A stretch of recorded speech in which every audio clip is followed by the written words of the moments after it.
বর্তমান সরকারের সর্বকনিষ্ঠ উপদেষ্টা আসিফ মাহমুদ সজীব ভুঁইয়া কি পদত্যাগ করতে যাচ্ছেন? সেই ধরনের একটা গুঞ্জন কিন্তু চারিদিকে ছড়িয়ে পড়েছে এবং গুঞ্জন যে শুধুই গুঞ্জন তাও না, কারণ এর ইঙ্গিতটা কিন্তু তার কাছ থেকেই এসেছে।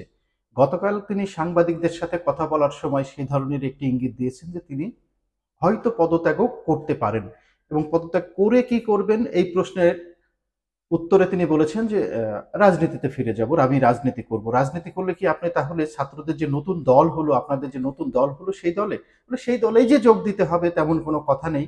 আমি অন্য দলের রাজনীতিও করতে পারি। তাহলে হয়তো হতে পারে অন্য দলের সঙ্গেও তিনি কথা বলেছেন এবং জানি না সেটা কতদূর কি হবে, সেটা হয়তো ভবিষ্যৎ বলে দিবে। সময়ের সাথে সাথে আমরা সেটা দেখতে পাবো। কিন্তু পদত্যাগের এই সিদ্ধান্ত, পদত্যাগ কেন বিষয়টি সামনে চলে আসলো?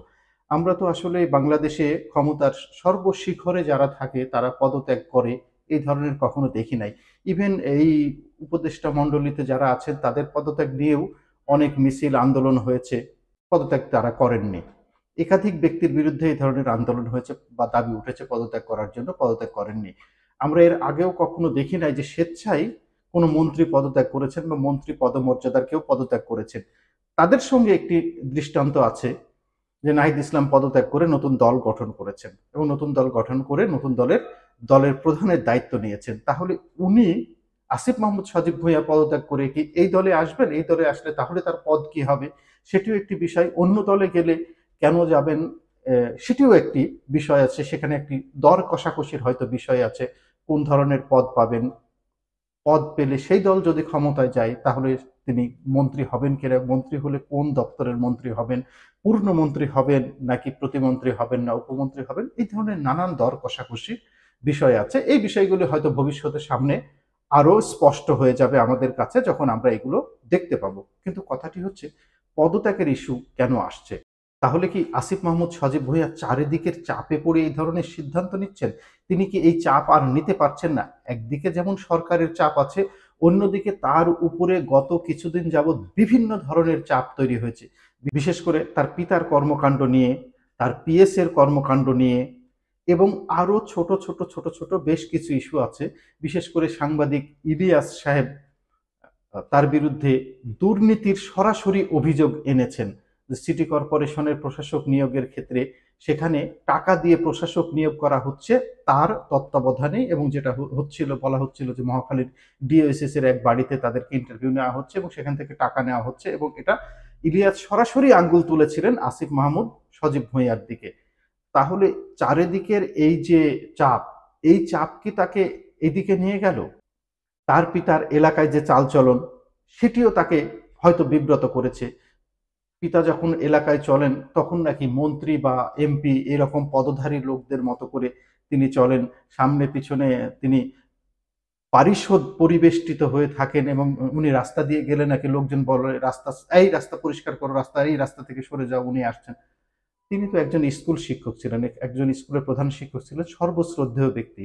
আমরা এর আগে কখনো কোনো স্কুলের প্রধান শিক্ষককে এইভাবে বলতে শুনি নাই যে অমুক আসছে, তোমরা রাস্তা ছেড়ে দাও। তার জন্য এরকম করে এলাকায় কেউ বলেনি, বরং আমরা উল্টা কাজটি করেছি যে আমাদের সময় শিক্ষকদের দেখলে আমরাই বরং রাস্তা থেকে সরে গিয়েছি বা দাঁড়িয়ে সালাম দিয়েছি, স্যারদের কুশলাদি বিনিময় করেছি। কিন্তু এলাকায় কোনো শিক্ষক কখনো এই ধরনের প্রোটোকল নিয়ে চলেন না যে উনি রাস্তায় গেলে অন্যরা তার রাস্তা পরিষ্কার করবে। তারপরে তিনি লাইসেন্স নিলেন এবং লাইসেন্স নিলেন সেলের দপ্তর থেকে, সেলের যে মন্ত্রণালয় সেখান থেকে। এই বিষয়টি পরিকল্পিতভাবেই নেওয়া হয়েছে যে সেলের এখান থেকে নিলে সুবিধাগুলো আরো বেশি পাওয়া যাবে, ক্ষমতার দাপট এখানে দেখানো যাবে। তিনি না করলেও ওনাকে বুঝিয়ে যে একজন করেছেন, সেখানে তো একজন শিক্ষক মানুষ হিসেবে ওনার বোঝার কথা ছিল যে আমার ছেলের দপ্তর থেকে যদি কেউ আমার নামে লাইসেন্স নিয়ে কাজ করে তাহলে এইটা আমার ছেলের জন্য মানহানিকর হবে, এবং এটা ভেবে দেখার দরকার ছিল এটা কনফ্লিক্ট অফ ইন্টারেস্টের মধ্যে পড়ে কি না। তিনি সেইগুলো করেননি। তো সব মিলিয়ে যেটা মনে হচ্ছে আসিফ মাহমুদ সজীব ভুঁইয়া চারিদিকের চাপে আছেন। আরও একটি বিষয় দেখলাম যে সে একটি বেসরকারি বিশ্ববিদ্যালয়ে ভর্তি পরীক্ষা দিচ্ছে এবং ভর্তি পরীক্ষা দেওয়ার সময় পরীক্ষা দেওয়া অবস্থায় ছবি এখানে ওখানে ছড়িয়ে পড়ছে। যে বিশ্ববিদ্যালয়টিতে ভর্তি পরীক্ষা দিতে গিয়েছে সেই বিশ্ববিদ্যালয়ে আমার জানা মতে ভর্তি পরীক্ষা যারা দিতে যায় তাদেরকেই শুধু প্রবেশ করতে দেওয়া হয়, তার সাথে গার্জিয়ান বা সঙ্গে কাউকে প্রবেশ করতে দেওয়া হয় না, সেখানে তিনি পরীক্ষা দিচ্ছেন সেই ছবি, এটা নিশ্চিত করে বলা যায় যে তার ইন্ধনে এটা হয়েছে। কারণ তাকে নিয়ে চারিদিকে যে গুঞ্জন ছড়াচ্ছে, যে কথা হচ্ছে, যে আলোচনা হচ্ছে, সেই আলোচনাকে ডাইভার্ট করার জন্যই হয়তো তিনি এই প্রসেসের মাধ্যমে পরীক্ষা দিচ্ছেন, ভর্তি হতে যাচ্ছেন। তিনি একজন মানে একেবারে সুবোধ বালকের মতো বসে ভর্তি পরীক্ষা দিয়ে এক জায়গায় ভর্তি হওয়ার চেষ্টা করছেন। এই জিনিসগুলোই বোধহয় মানুষের মাঝে ছড়িয়ে দেওয়ার জন্যই তিনি এই কাজটি একেবারে সুচতুরভাবে করেছেন, খুব বুদ্ধিদীপ্তভাবে এই কাজটি করেছেন। কাজটি যে হঠাৎ করে হয়ে গেছে তা কোনোভাবেই বলা যাবে না। তো সব মিলিয়ে আসলে প্রতিদিনই টালমাটাল একটা অবস্থা হয়ে যাচ্ছে আমাদের এই সরকারের অঙ্গনে।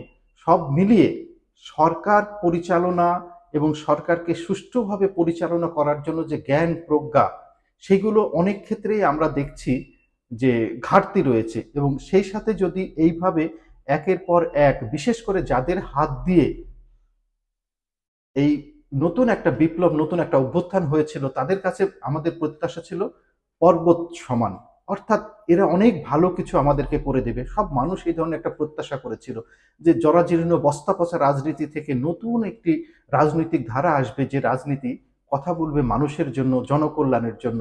সেই দিক থেকে সব মিলিয়ে মানুষ দিন দিন বোধহয় নিরাশ হয়ে যাচ্ছে। তবু দেখা যাক ভবিষ্যতে কি হয়। আসিফ মাহমুদ সজীব ভুঁইয়া সত্যি পদত্যাগ করেন কিনা, পদত্যাগ করলে তিনি কোন দলে যোগ দেন, বা পরবর্তীতে কি করেন, নাকি ছাত্র হয়ে আবার লেখাপড়া করেন, সেগুলো দেখার জন্য আমাদেরকে হয়তো আরো কিছুদিন অপেক্ষা করতে হবে। ধন্যবাদ।